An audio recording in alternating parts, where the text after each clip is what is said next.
So in this video, first let's understand the basic concepts of the cell. Broadly speaking, living cells are divided into two types of cells. One is prokaryote and another is eukaryote. We know the prokaryotes, we cannot find well-defined nucleus or cell organelles with membranes, for example mitochondria or nuclear membrane, we don't have well-defined. The name itself suggests that the prokaryotes and eukaryotes, like prokaryotes have the well-defined nuclear membrane, prokaryotes have not well-defined nuclear membrane, eukaryotes have. Let's take an example of a typical plant cell. A plant cell which has cell wall, which has cell membrane. In a typical plant cell we have vacuoles, and in which we can find in here is a central vacuole. We have the cytosol, we call the cytoplasm, in which all of the cell organelles are located. We have the cytoskeleton, we have the chloroplast where the photosynthesis takes place, and we have the mitochondria, which are known as the powerhouse of the cell. We have endoplasmic reticulum, usually attached very close to the nucleus where the proteins are made. We have the smooth endoplasmic reticulum, we have the vesicles, and we have also Golgi apparatus or Golgi complex, and that is a kind of a typical plant cell. And we have well-defined nucleus with nuclear membrane, and ribosomes are there, which are basically the sites for the protein synthesis. And most of the DNA which is located in the nucleus, and in the nucleus we have the dense material nucleolus. You can see in a plant cells they have a different kind, like a typical cell. There are different kinds of cells. Some are round shaped, some are rectangular shaped, but our main focus today in this video is about the nucleus,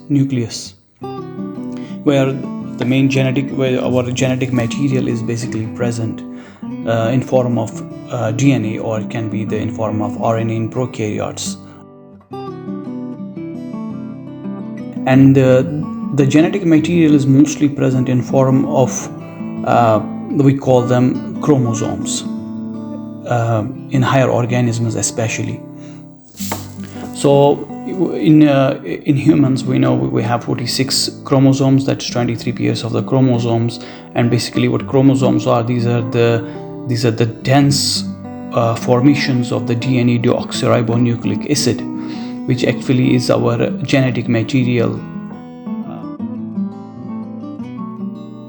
As we know, most of the higher organisms, most of the organisms are made up of chromosomes, and each chromosome is actually made up of a DNA, which is the deoxyribonucleic acid.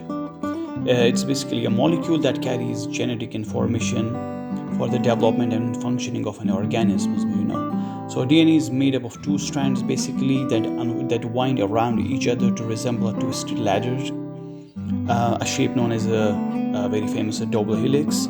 Each strand has a backbone made up of alternating sugar, deoxyribose sugar and phosphate groups. Attached to each sugar is one of four base adenine. We have adenine, cytosine, guanine, or thymine, ATCG. It's very famous combination, ATCG.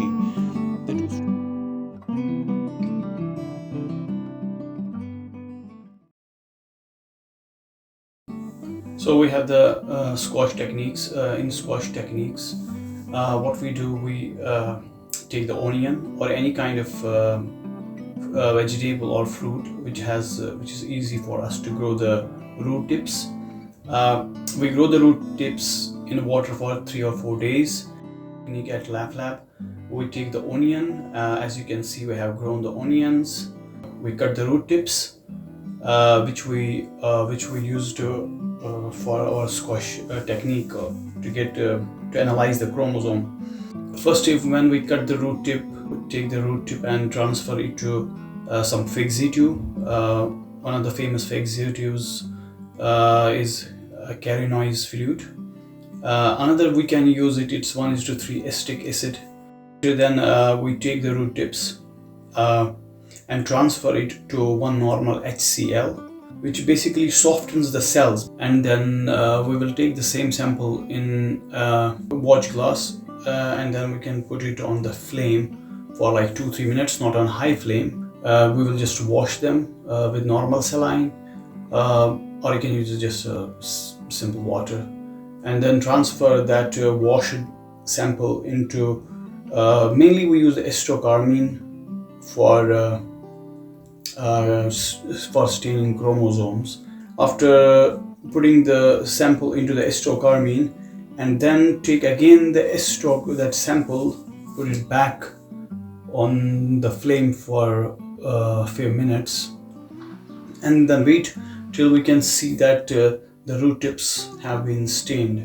After that procedure, what we should do, we should then take the same sample and put it on the glass slide. We then cut the piece remaining parts if we need to cut. If it's long, so we can cut the long part. We can just keep smallest part on our slide and then use the cover slip. After that, we have to use a pencil or a pen which has a flat surface, and we have to start tapping slowly the same sample, having cover slip on the sample. So the main reason of tapping is to flatten the cells and to extract the chromosomes and expand them on the glass slide for further procedure. So after loading the slide on the microscope, then we can take either we can use the sensors or we can use just eyepiece to analyze the chromosomes under the objective of the microscope. You can see here we have different objectives. We will start from the small objective lens, and then we will go to the oil immersion objective lens.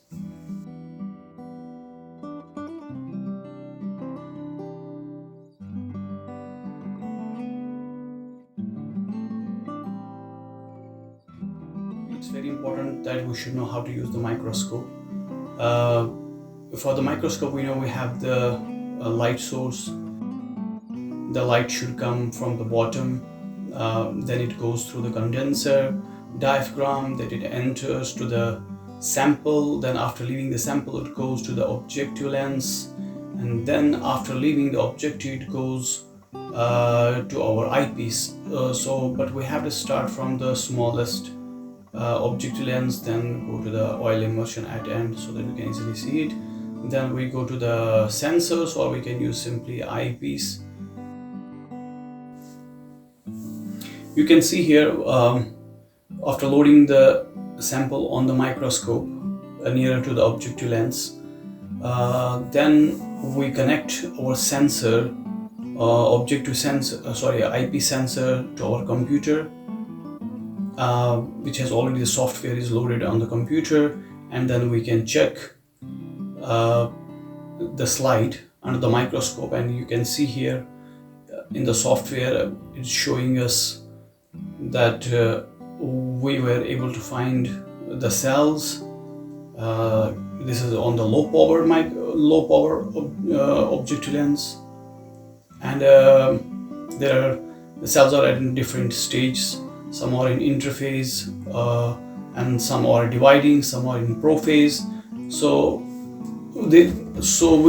It's not important that we will find all stages in just one go. We have to move our objective lens to different directions to figure out where we have to find the different stages of the mitotic division.